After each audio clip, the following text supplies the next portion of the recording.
की काय बोलावं आता शब्दच सुचत नाहीयेत। आताच 5 मिनिटापूर्वी बीडमध्ये आष्टी तालुक्यात पुन्हा अशी एक अतिशय हलवून अशी घटना घडली आहे। म्हणजे संतोष देशमुखचं पुन्हा रिपीट आता इथे झालेलं दिसतंय आपल्याला। एक विलास बनसोड नावाचा अतिशय छोटा 23-24 वर्षाचा मुलगा जो एका ठिकाणी एक क्षीरसागर कुटुंब होतं, त्यांच्याकडे तो ट्रक ड्रायव्हर म्हणून काम करायचा गेले 4 वर्ष।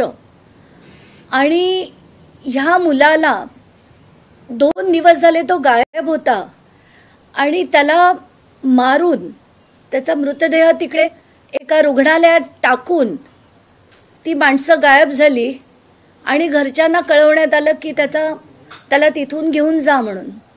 आत्ताच त्यांच्या घरच्यांशी बोलले आणि त्याचे ते पिक्चर्स बघून पुन्हा हलून निघालोय आपण। जसे संतोष देशमुखांचे होते एक्झॅक्टली तशीच पिक्चर्स पुन्हा एकदा आली आहेत आणि हे सगळं बघून काय बोलावं तेच काही कळत नाहीये।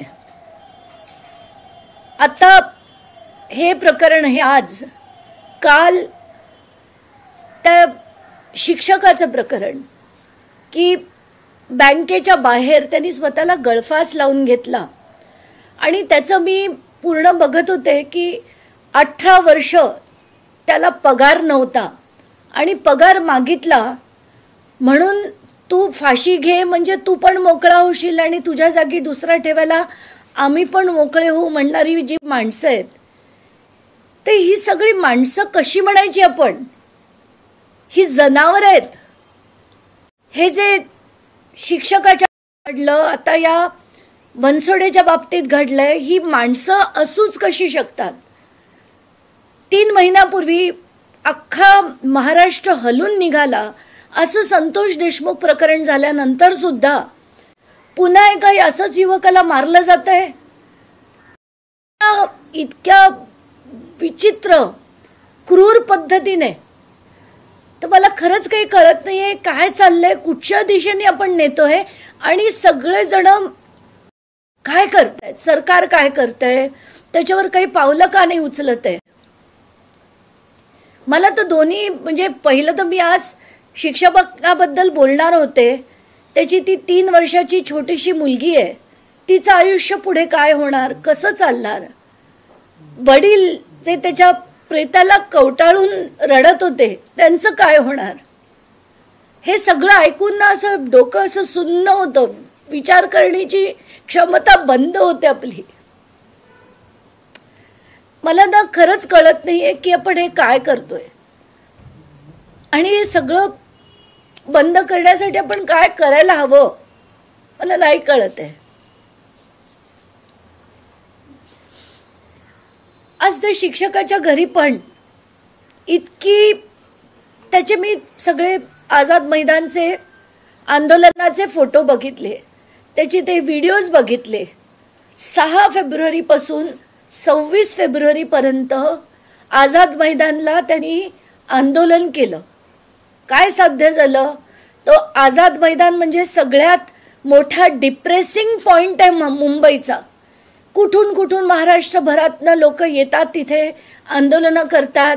एक अपेक्षा असते की सरकारने त्या आंदोलनाची नोंद घ्यावी, दखल घ्यावी, काहीतरी कारवाई करावी, पण कुठे कधी काही कारवाई होत नाही। सगळे येतात त्याच पावलांनी परत जातात, कुठल्याच गोष्टीत कधीच काही कारवाई होत नाही। आणि तसंच याच्या बाबतीत झालं। 2023 मध्ये त्यांनी ते आंदोलन केलं आणि 2 वर्ष काही झालं नाही म्हणून शेवटी त्याला प्राण द्यावे लागले।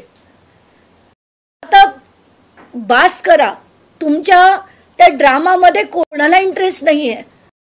देवाची कबर काय, काय झटका काय, मटका काय, हलाल काय, सगळी चर्चा याच्यावर चालते आणि याच्यावर चर्चा कोण करणार? कायदा सुव्यवस्था कशी जागेवर परत आणणार? हे मृत्यू कसे थांबवणार? ही दहशत कशी थांबवणार? याच्यावर सरकार कधी चर्चा करणार? विरोधी पक्ष कधी चर्चा करणार? का हाच फालतूपणा आपण वर्षानुवर्ष महाराष्ट्रात बघत राहायचा? ते तरी एकदा सांगा आम्हाला। बास करा आता. हात जोडून विनंती आहे सगळ्यांना, सत्ताधारी पक्षाला पण, विरोधी पक्षाला पण, पोलिसांना पण, सगळ्या यंत्रणांना पण हात जोडून विनंती. आता जरा काहीतरी महाराष्ट्राच्या भल्यासाठी करा आता, बास. आज आता जो पुन्हा एक मृत्यू झालाय त्याचे तर चित्र तीच आहेत, तशीच आहेत, संतोष देशमुखांसारखीच आहेत. रात्री 1:30 वाजता हे सगळं कळलंय. हलून निघालं होतं. विनंती आहे सगळं थांबवा आता. मुख्यमंत्र्यांनी आता तरी अधिवेशनात काहीतरी सांगावं. बीडची जी स्थिती झाली आहे तिथे काहीतरी वेगळ्या प्रकारचा रूल आणावा, कारण आता हे सगळ्या हाताबाहेर गेलेलं आहे. सगळे अधिकारी तिकडचे बदलून टाका, कारण ही सिस्टम त्यांची अगदी घाण सडवून टाकलेली सिस्टम आहे. तिथे ती आता बदला प्लीज. धन्यवाद. आपण पाहिलं असेल तर अजित पवार हे पालकमंत्री आहेत, असं आपल्याला वाटतं का की अजित पवारांचं बीड जिल्ह्याकडे लक्ष नाहीये? कसले पालकमंत्री? एकदा ते गेले बीडला, कुठली ते पद काय करतायत त्यांनी सांगावं. की सगळी प्रकरण आहेत, हे जे सगळ्यांचे प्राण गेले त्यांची नावं तरी माहिती आहेत का पालकमंत्र्यांना? त्याच्यावर काय कारवाई केली, कोणाला निर्देश दिले? पद भूषवायची आहे त्यांना, कोणालाही काम करायचं नाहीये. आणि एकदा जाऊन आले बीडला, त्याच्यानंतर आपण एक चकार शब्द त्यांच्याकडनं ऐकलेला नाहीये. आता बीडमधली प्रकरण व्हायरल होतात, समोर येतात आणतायत. यापूर्वी सुद्धा असे प्रकार घडत होते, मात्र समोर काय येत नव्हते? राजकीय काही नेत्यांच्या लोकांवरती दहशत होती का लोकांना? आता मी बोलते आणि हे प्रकरण कळतंय की नाही तेवढ्यात आणि एक फोन आलाय एका बाईचा, आणि तिच्या मागून कोणतरी बोलत होता, म्हणून मी तिला म्हटलं की तू त्यांना फोन दे. तर ते मुलाचे वडील होते, त्यांना 2 मुलं, ते जिनिंग मिलचं काहीतरी काम करायचे. त्यांनी पैसे उसने घेतले होते त्या एका माजी नगर अध्यक्षाकडनं, आणि त्याच्यात कोण हेमंत पिंगळे म्हणून उबाटा गटाचे कोणतरी जिल्हा उपाध्यक्ष होते, त्यांच्याकडनं पैसे घेतले होते. तर एक मुलगा शेवटी त्यांच्या इतक्या जाचाला कंटाळला की तो निघून गेला तिथनं. त्यांच्याकडनं मी माहिती घेत होते. माझं तर डोकं तर सुन्न होत चाललंय. त्यांचा पहिला मुलगा गायब आहे आणि एका मुलाने जीव दिला. ती त्यांनी परत घटना सांगितली. मला कळत नाही की बीडमध्ये चाललंय काय, आणि सगळे आमदार खासदार सगळे 2-2 मंत्री काय करत होते तिथे. धनंजय मुंडेंच्या सगळ्या घटनांमध्ये किती कारणीभूत आहे तुम्हाला असं वाटतं? धनंजय मुंडेंची वचक सगळी ही जी घाण आहे ना, ही सगळी घाण करणारे हेच सगळे मंत्री संत्री आहेत, आमदार आहेत. आत्ताच्या घटकेला हे जे मी 3रं प्रकरण तुम्हाला सांगते ना, हे पण हे कराडचे सगळे साथीदार होते असं त्यांच्या वडिलांचं म्हणणं आहे. तर मला खरंच कळत नाही. आणि रोज याच बातम्या ऐकून ना डोकं तर बधीर झाले, बधीर. संतोष देशमुख प्रकरणानंतर यंत्रणा असतील, पोलीस यंत्रणा असतील, गृह खातं असेल, गृह मंत्रालय असेल, गृहमंत्री असतील, काहीतरी बदल अपेक्षित होता, काहीतरी जरा अपेक्षित, सगळंच अपेक्षित ठरलं. बघा ना तुम्ही, 3च महिना अख्खा महाराष्ट्र हलून निघालाय, आणि त्याच्यात काल रात्री असा प्रकार घडतोय, पुन्हा घडतोय. तसंच पायावर मारलंय, तसंच पाठीवर मारलंय, तेच फोटो टाकलेत, आणि बघूनच कस तरी होतं आपल्याला.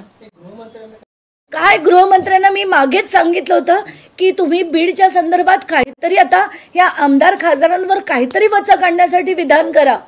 तर या अधिवेशनात करतो म्हणून मला आश्वासन दिलं होतं त्यांनी, अजूनपर्यंत आलं नाही. आणि हे रोज आपण ऐकतोय नवीन प्रकरण.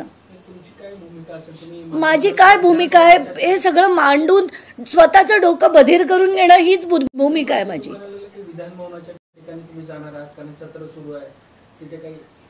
काय मिळणार आहे? सत्ता काय सुरू आहे तुम्ही बघताय.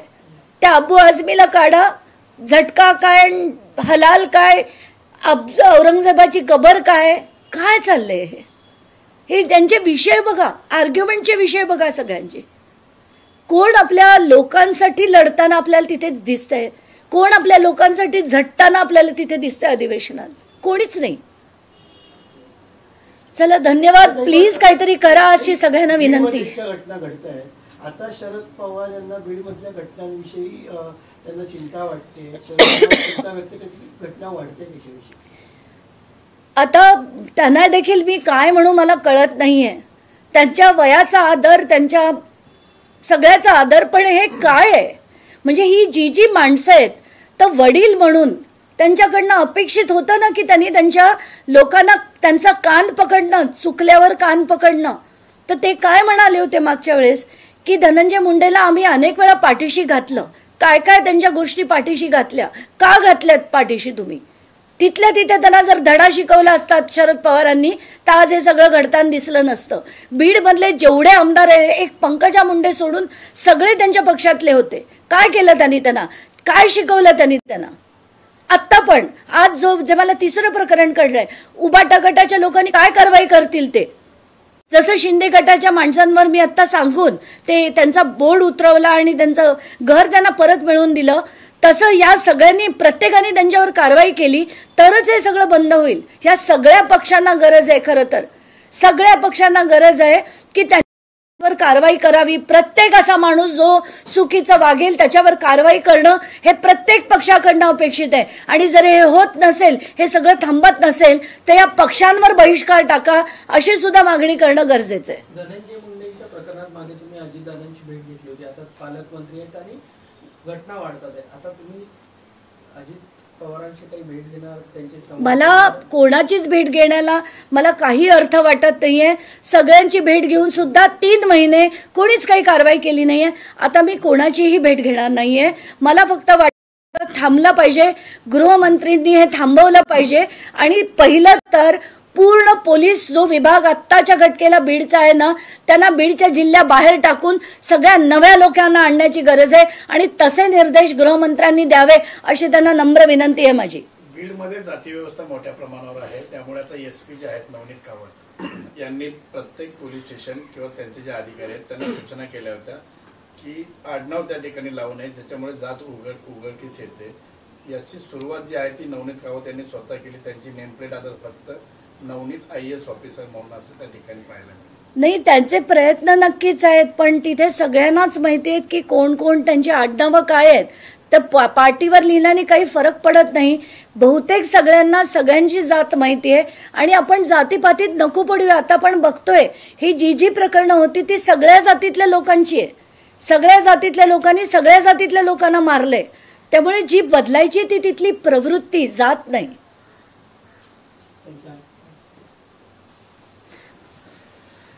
डोकं रे बधीर होतं, रोज बधीर होतं.